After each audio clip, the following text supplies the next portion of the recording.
This was the start of Operation Absolute Resolve. U.S. strikes hit military bases in Caracas. Then, covert units go after the main prize. Venezuela's President Nicolas Maduro and his wife Celia Flores, who are now in custody in New York. Happy New Year. President Trump made it clear who was now in charge. But we're going to be running it with a group, and we're going to make sure it's run properly. And he put Venezuela's vast oil reserves front and center. We'll have the greatest oil companies in the world go in and invest billions and billions of dollars and take out money, use that money in Venezuela, and the biggest beneficiary are going to be the people of Venezuela. It's impossible to overstate how extraordinary events are in Venezuela. I'm Venezuelan, but it's risky for international media to operate there. Reporters are routinely arrested or deported. So from my base here in London, we're working with a team on the ground. Hola, Ana. Wow, I've seen the news. This is huge. It feels like, again, people are free to speak out, but we need to be careful. We're trying not to get arrested for reporting, right? Right. We're going to show you how people in Venezuela are reacting. Ask whether Trump's promised oil revival will reshape the country's future, and question what role Venezuela will play at a time of turmoil in global oil.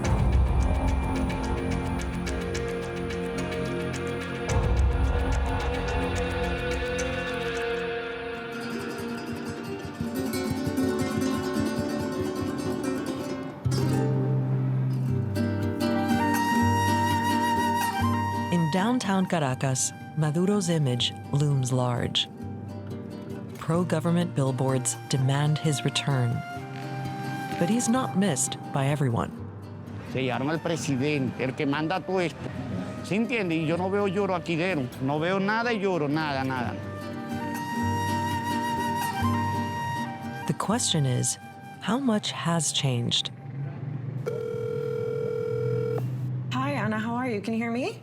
Yes, I can hear you. Hi. Okay, so how's it been going? Does it feel like a particularly uncertain time? The truth is that from outside, it looks like things have changed, but really, that's just a couple of actors change and the economy for sure. But the reality is still the same, so we need to be careful. Not everyone wants to be on camera, but it's not something that is impossible. Nearly 8 million Venezuelans have left the country since 2014. Those who stayed behind lived through years of repressive rule. Con este gobierno, el gobierno nos ha maltratado a todos, física, moral, espiritual.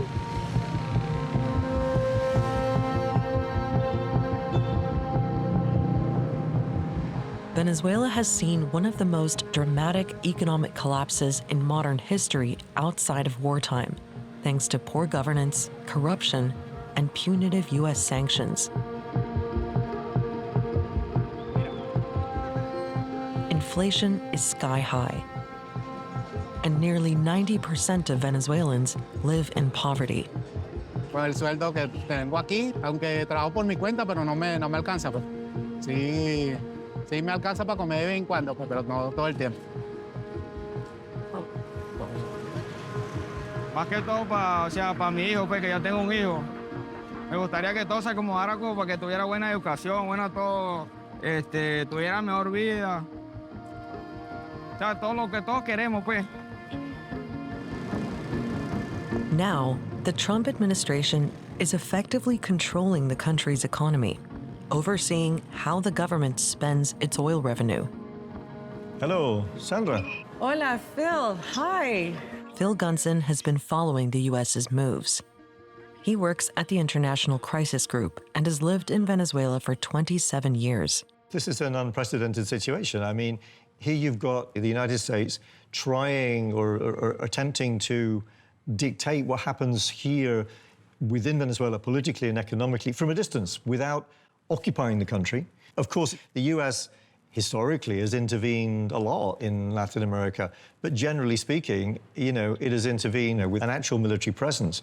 And to do this from a distance is most peculiar. And so everybody, I think, is watching with bated breath. And it's by no means certain how this is going to turn out. As I say, every day is different. Every day brings new complications. With Maduro facing narco-terrorism charges in the U.S., Washington endorsed Delcy Rodriguez as the country's new leader. Vengo con dolor, pero debo decir que vengo también con honor. She was Maduro's vice president. Right now, she's the one in charge, at least on paper.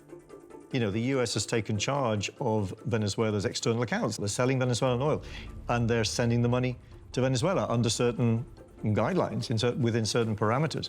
And that money that's already started to arrive has had a stabilizing effect on the exchange rate. That will dramatically change the situation.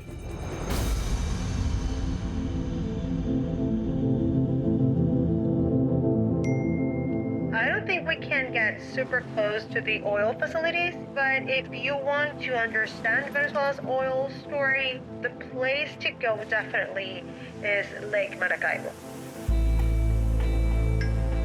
Venezuela has the largest known reserves of oil in the world, more than 300 billion barrels. There's a huge oil basin under these waters at Lake Maracaibo.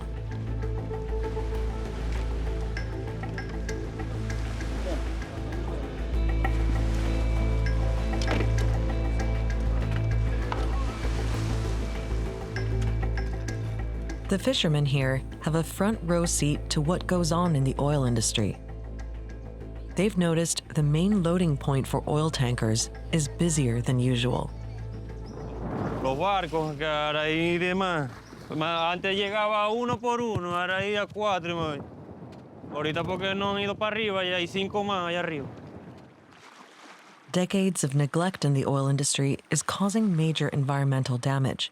There are frequent oil spills from rusting, leaking pipelines. Llega en todas las orillas. Y ahí no podemos salir tan porque las lanchas se ensucian. Y eso es mucha gastadera de plata para los dueños. Bueno, mire esta mandinga, esta se llena de petróleo y nosotros la lavamos con 200 litros de gasolina. Porque estaba negrita, negrita. Mira todos los huecos que se le hicieron por la gasolina que le echamos para quitar el petróleo.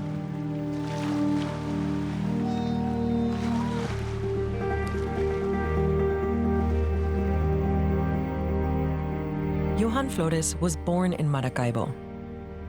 He's driving our crew to another town across the lake. Esta es la ciudad en donde comenzó el boom petrolero, pues, Cabima. This was once a wealthy, thriving community, but not anymore. Podemos ver sus calles completamente destruidas, no hay infraestructura de envergadura. Los servicios están de alguna manera obsoletos y siendo Cabimas esa fuente de ingresos a través del sistema petrolero para toda Venezuela, Cabima no merece estar como está en la actualidad, pues.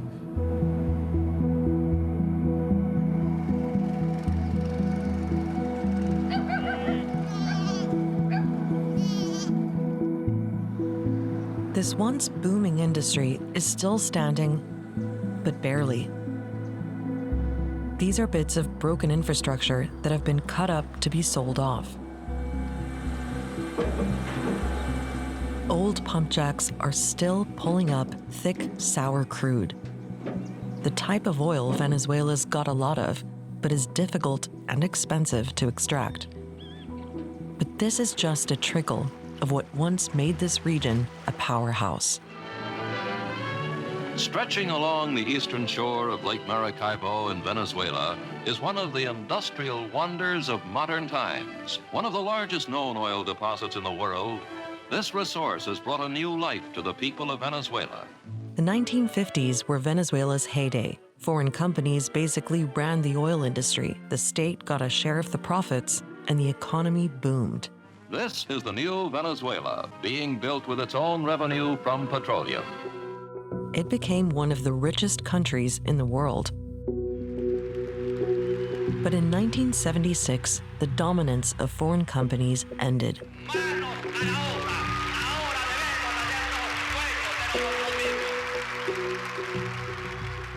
The oil industry was nationalized, and a new state company, PDVSA, took control from the foreign oil companies. In 1999, Hugo Chavez became president. He redirected PDVSA's profits and the country's oil wealth to fund his socialist revolution. And he fired staff who complained the company was being politicized, some on live TV.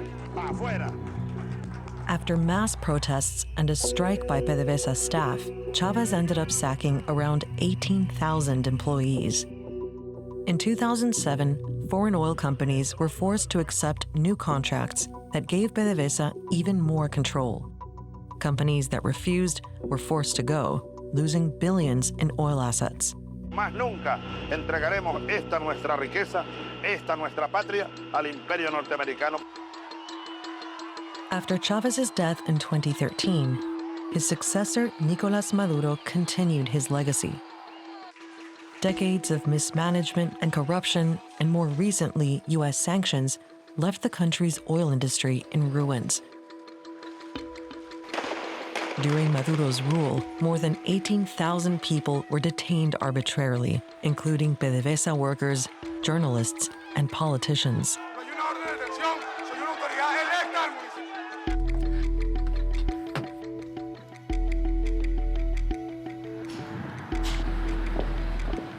To make sense of what's going on now, I'm meeting Chris Sabatini, a Latin America expert at the London think tank Chatham House. What do you think the U.S.'s real intentions are here? Before Maduro was captured, Trump said getting involved in Venezuela was all about stopping these drug routes. After Maduro was captured, the discourse very quickly became about Venezuelan oil. Frankly, the narrative has zigged and zagged on this. The first is the domestic considerations for Donald Trump. He had run in 2024 in the campaign for presidency, for his re-election, basically spreading a number of untruths about Venezuela. He claimed that Nicolas Maduro, then president, had emptied his prisons and mental institutions to flood the United States with criminals. And this was a very MAGA-based message. It was intended to appeal to his domestic base. By December, Donald Trump was saying that Nicolas Maduro had to go. You had about 14% of U.S. naval assets positioned off the coast of Venezuela. When the military buildup started, he needed an excuse to show a sign of force. Part of that was because also the hope was the military would defect and try to provoke a rather easy transition by removing Maduro for Trump. When that didn't happen, it became necessary to go in and remove Maduro himself. A week after Maduro's arrest, President Trump summoned American oil executives to the White House. Today, I'm delighted to welcome almost 24 of the biggest and most respected oil and gas executives in the world to the White House. It's an honor to be with them. These are the people he wants to foot the bill for the repair of Venezuela's oil industry. The plan is for them to spend at least $100 billion to rebuild the capacity and the infrastructure necessary. Venezuela has also agreed that the United States will immediately begin refining and selling up to 50 million barrels of Venezuelan crude oil, which will continue indefinitely. We're all set to do it. There was some enthusiasm from the founder of Continental Resources. Certainly, our industry knows that this is a real jewel that can be developed for the people. But not everyone was convinced. ExxonMobil was one of the companies pushed out of Venezuela under Chavez. We've had our assets seized there twice, and so you can imagine to re-enter a third time would require some pretty significant changes. If we look at the legal and commercial constructs and frameworks in place today in Venezuela, today it's uninvestable.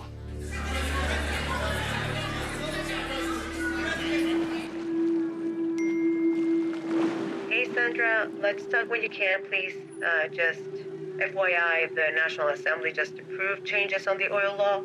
This is the law Chavez brought in that gave the state all the control over the oil industry. And let me tell you, Delcy is basically undoing it. foreign companies will be allowed to operate here much more freely, and they won't have to partner with PDVSA. So we are basically going back to the days before Chavez. Just let me know when you can talk, okay? Bye.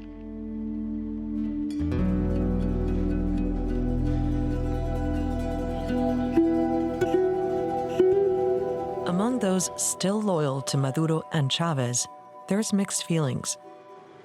In Maracaibo, unionists from the oil industry are gathering for their weekly meeting. There's a lot to discuss. They start by watching a video of the U.S. Energy Secretary touring a Venezuelan oil field with Delcy Rodriguez. He's the highest-level U.S. energy official to visit the country in decades.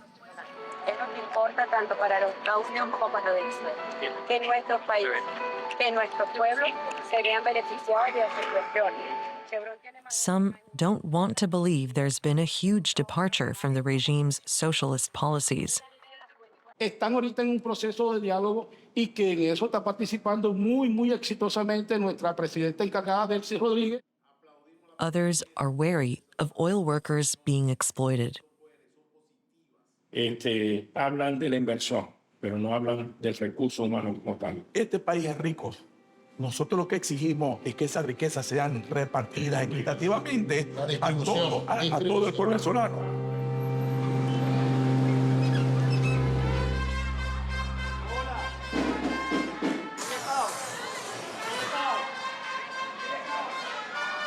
Across town, it's game day.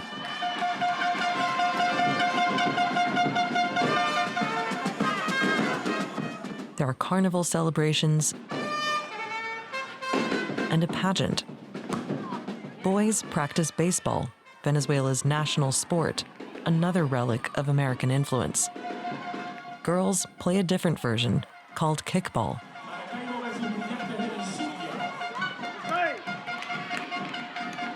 Mothers on the sidelines are hopeful things will improve, but are waiting to see how it all plays out. El petróleo está aquí, en Venezuela, pero uno casi no lo ve, porque se beneficia el gobierno, otras personas. Pero si de verdad lo utilizaran más aquí, nos ayudara en mejorar los hospitales, educación, pero bueno, esperemos que todo mejore poco a poco.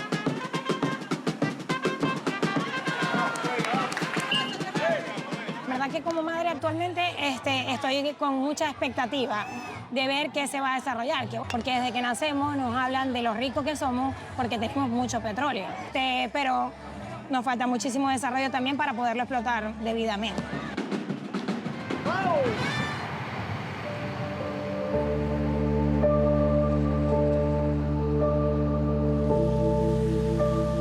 Back in London, I'm told there's a Venezuelan oil analyst in town, someone who used to work for PDVSA and now specializes in the region's crude market. His name is Gus Vasquez. So Venezuela's interim president, Delcy Rodriguez, recently said, we need to move on from just being the country with the biggest reserves on the planet to becoming a giant oil producer. How likely is that? To be clear, Venezuela can be a big producer, but not at those levels. We peaked at 3.5 million barrels per day. The US is doing 13, Russia, Saudis are doing 10. It's next level. We can be a big producer, but even to get to that 3.5, that's gonna take a lot of investment. So, Gus, you're usually based in the US. What is the appetite among the big American oil majors to invest billions of dollars in Venezuela right now? So right now, nobody's having that conversation. I think short term, there's quick wins, and people will go for those, and you will see that. But longer term, that's a different conversation. There's political risk on the Venezuela side, but also on the US side. Because right now, all you have is a license from the administration that says you're free to trade oil. But, you know, it's just a piece of paper signed by the administration. So if the next administration comes in and decides, hey, things in Venezuela haven't changed enough for our liking, you can revoke that piece of paper and your business could go away again. When Hugo Chavez nationalized foreign-controlled oil assets in the early 2000s. It meant huge losses for foreign oil companies. How much is there a fear of that happening again under Delcy Rodriguez? You know, you get burnt once, you're gonna be more careful the second time around. So yes, I think for there to be a return to all this foreign investment, I mean, you're gonna need more change than yet just getting rid of Maduro. It's gonna have to be broader than that.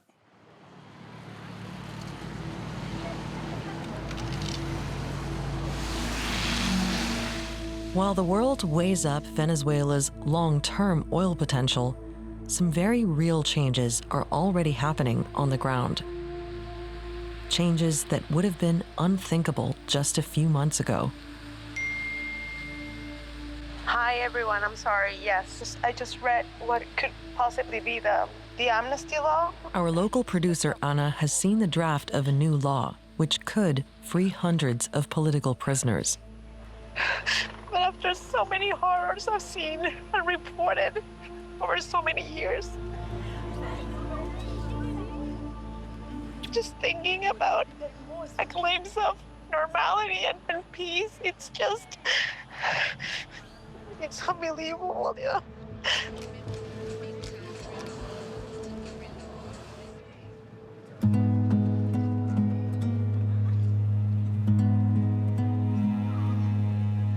Outside a police detention center in Caracas, mothers and daughters are camping out, waiting to see if their loved ones will be released. Todavía nada, no me han dicho nada, mamá. Last year, authorities arrested Fanny's whole family, including her 2 young boys. Nada, nada de nada. They were all let go, except her daughter. Es un dolor demasiado grande lo que yo siento yo, demasiado grande. Y todavía no se me ha calmado ese dolor. No, no se calma.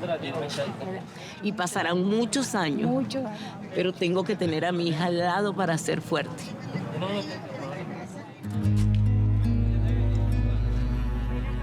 People are slowly being released, but hundreds are still behind bars. Al nosotros ver eso, que esos portones se abran y salgan todas esas criaturas, sí se está cumpliendo la ley. No es solamente mi hija, hay muchos presos políticos y esto puede ser algo para que los ayude a ellos. Lo que ahorita la señora Delcy anunció sobre la ley de amnistía y gracias al señor Donald Trump.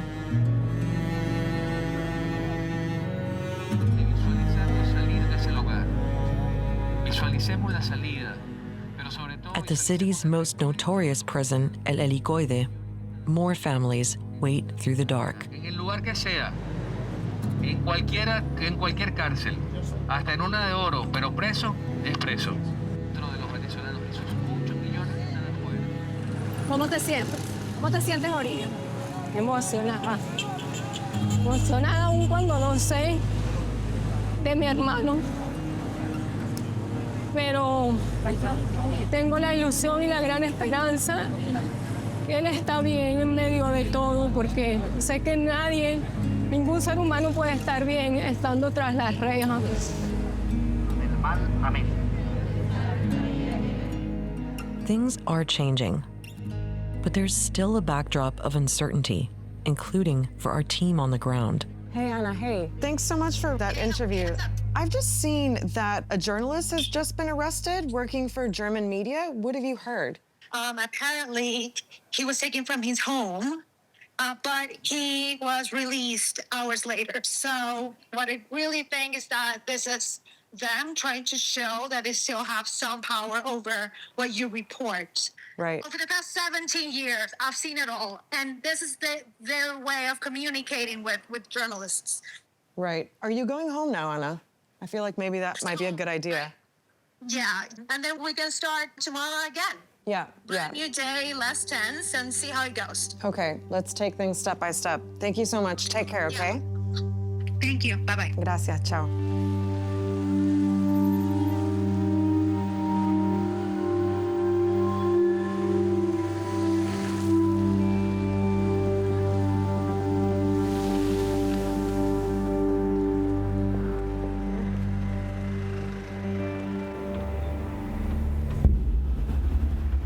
People thought the U.S.'s capture of Maduro was head-spinning. Then came Iran. America's attack on another major oil producer is raising new questions. With oil supplies under pressure because of the conflict in the Middle East, could Venezuelan crude suddenly become way more important? I'm here to speak with Neil Quilliam. Hi, great to meet you. To meet you too. He's a strategist who specializes in energy policy and geopolitics. What is happening in the global oil markets right now? Right now, the Strait of Hormuz is effectively closed. The world is missing a fifth of its LNG exports and a fifth of its crude exports. It can't get out into the markets. And with all this volatility and Venezuela entering the global oil market, could it potentially step in and relieve things? The Venezuelan exports are negligible, so that it's not going to make a big difference. There are very few options to compensate for such a huge loss of oil and gas. I'm hoping you can paint a bigger picture for me, because I'm watching what Israel and the U.S. are doing, pushing regime change in Iran, which is a major oil producer. Just a few months ago, Trump took out Venezuela's president and is now controlling its oil industry.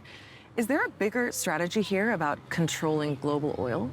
No, I don't think so. I mean, oil is important, certainly to Trump, but the issue here is much broader, much bigger. And I think a lot of it actually comes down to Trump himself. And I think it's his desire to be seen as this consequential president in U.S. history and to be seen as a world leader by making this change, effecting this change in Venezuela, by getting Hamas and Israel to sign a ceasefire. And in Iran, he wants to be known as the president that got rid of Khamenei.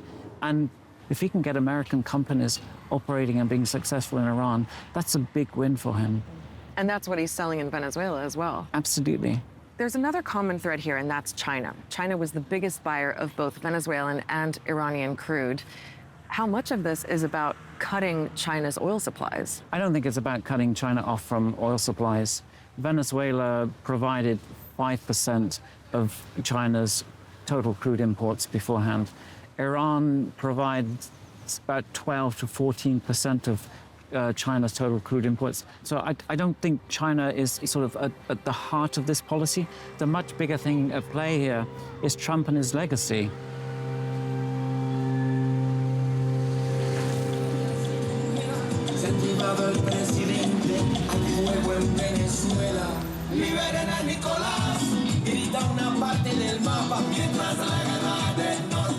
Back in Caracas, the government has organized an event for Youth Day. Hey, Sandra. Well, I'm here at the demonstration. You know, you have some people on the streets, most of them public workers working for ministries and the police, young people. Estamos luchando por nuestra patria, por nuestra soberanía, porque devuelvan a nuestro presidente Nicolas Maduro. There are displays of loyalty to Maduro, but there are also signs that the regime has been weakened. I was expecting more people, to be honest. The support for Maduro is just maybe dissipating. Amongst the crowd is the country's interior minister, who has close links to the military and is one of the regime's most hardline members. A la calle, a la batalla y a la victoria. ¡Que viva la patria! His name is Diosdado Cabello. La ley de amnistía tiene condiciones, tiene límites. Yeah, just listen to Diosdado. He's not totally happy with the release of political prisoners, but he's not really putting up a fight. I think a lot of people assumed that he would. But don't forget, this is a man wanted by the U.S. on charges similar to Maduro's. So he has to cooperate with Delcy in Washington. It really is so strange to see people in the government and their supporters who've all been so anti-U.S. for so long, going along with all of this, for now at least.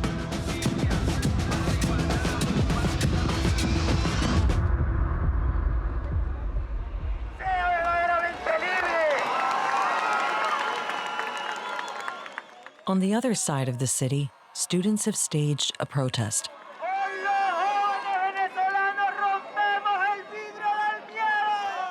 It's the first major anti-government demonstration in almost 2 years.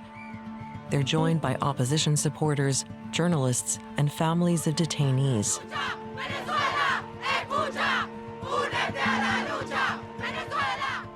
And they're out in their thousands.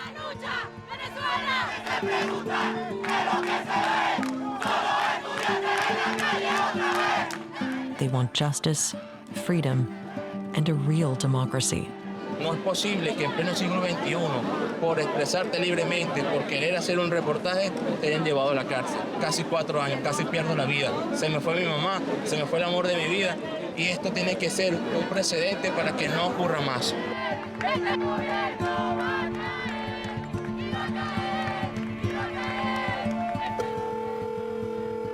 Hola, Ana, ¿cómo estás?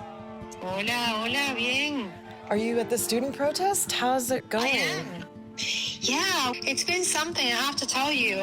So many young people taking to the streets and being empowered again. And, you know, for starters, they now see that they can protest without the National Guard shooting at them.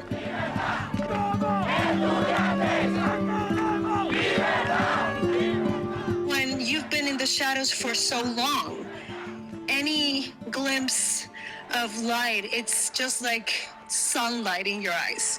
Y hoy tenemos la responsabilidad histórica de todas esas generaciones de estudiantes, de todas esas generaciones de jóvenes. Hoy es nuestro momento. This is just phase 1, and we have a very long way to go. But it's been amazing, you know, to feel the streets like this again. Tengo esperanza. Tengo esperanza de que esto puede ser distinto. Y ya no tengo miedo.